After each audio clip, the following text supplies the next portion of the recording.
Today, we become legends. With all the variety brought to the game by the new starter items in Season 8, there's sure to be some gods that use them better than others. Well, today I'm going to list 10 of my top favourite picks for starter item god combos that could bust the Season 8 meta wide open. But before we start, this video is sponsored by me. Yeah, no sponsor for this one, just me asking you to kindly tap that subscribe button to stay up to date on all the latest Season 8 content and guides. But without further ado, let's jump in with number 10. ERLANG SHEN, Death's Embrace. This one is pretty easy to understand why it's so powerful. ERLANG SHEN's attack chain has 3 very fast hits at the start of it and is overall very fast, providing more than 1 attack per second at 1.0 attack speed. This means you can activate the 3% max health and mana restore multiple times per second with some attack speed in your build.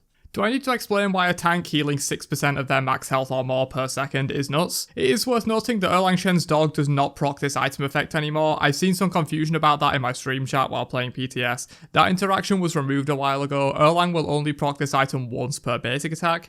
But with his extremely fast attack chain, items like this work really well on him, and Death's Embrace and even Death's Toll, the basic form, are very strong for ERLANG in the new season. Keeping with solo laners for number 9, we have King Arthur and Bluestone BROOCH. Bluestone Pendant was originally removed from the game at the start of Season 5, King Arthur was released near the end of Season 5. Therefore, the one true king has thrived in many metas even without the use of this item, despite him being pretty much the ideal use case for this. He has 6 basic abilities, 4 of which can easily hit in large AoEs, plus 2 low cooldown ultimates for a total of 8 abilities per kit rotation that can all activate Bluestone's effect once per target. Be ready for King Arthur to be nutty in the new season, as Bluestone Pendant's base form gives him amazing early game wave clear in solo, which was his only real weak point in the first 20 minutes of the game or so, and it snowballs him into his extremely dominant mid game. Bluestone BROOCH is the ideal upgrade for Arthur, allowing him to do a total of 60% current health damage with a full rotation of his 8 abilities, just with Bluestone BROOCH alone. That's not even counting the base damages and scaling, plus the flat damage from Bluestone BROOCH, Glad Shield, all that kind of stuff. There's just so much potential for Arthur with this item, and I see him emerging as one of the top solo laners in the new season for sure. Number 8, ANUBIS Sacrificial Shroud. So this is one you may know about if you watch my channel frequently, as I posted a PTS gameplay using this combination to the channel. ANUBIS pretty much doesn't care about taking 5% of his max health because of the way he abuses builds with lifesteal. He instantly heals up that 5%, and as a result, his abilities that already hit insanely hard hit 15% harder.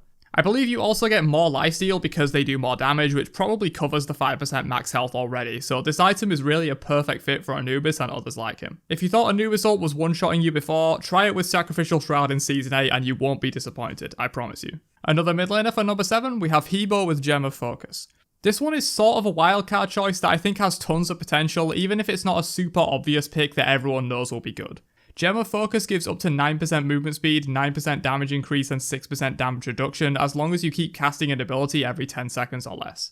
Hebo makes great use of this passive stats, with movement speed being extremely important for him due to his lack of traditional mobility. Damage increase is just great for any mage, but especially Hebo since he already does so much burst damage. And damage reduction is useful in the same way that movement speed is. It can keep Hebo alive through some backline dives that he doesn't have traditional safety options to avoid. And Hebo also keeps this passive stacked up consistently very easily, with his one being on a 3-second base cooldown. You can pretty much keep this passive up permanently in a teamfight, and if you can do that, the stats on this item are just nutty. Number 6, ULLR Bluestone BROOCH.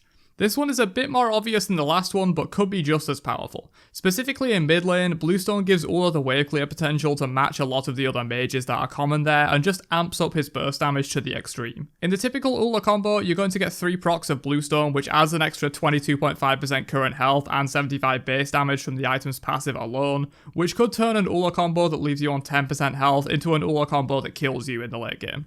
I think fully ability-based ULLR mid is going to become a lot more relevant with the introduction of Bluestone to the pool, and it may even be his go-to in ADC as well, though there is strong competition over there in the ADC role for some other starter items, so I wouldn't count on it. This pick is more for ULLR mid. Halfway in at number 5, we have ZHONG and Animosity. So similar to the first entry on this list, Animosity is a very powerful on-hit effect for your basic attacks. This time it's 4% of your max health per basic attack hit. ZHONG, however, can double proc this effect using his bonus book auto attack, meaning he deals 8% of his max health per basic attack. If you can reach 3000 health, which is completely in the realm of reason given Animosity itself already gives 400, that's going to be 240 damage per basic attack just from this item passive alone. Oh, and did I mention it's doubled against structures? So you're doing 480 damage to structures per basic attack.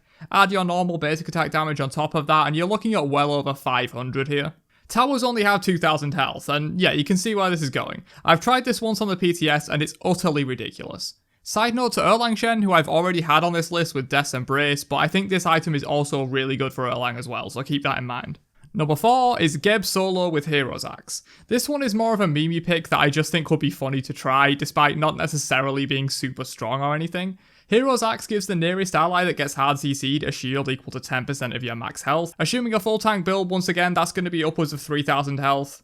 So we're looking at about a 300 health shield here. Add a Geb shield on top of that and you cleanse the CC they were hit by to give them the shield in the first place, and give them an additional 650 health for a total of close to 1000 HP in shields.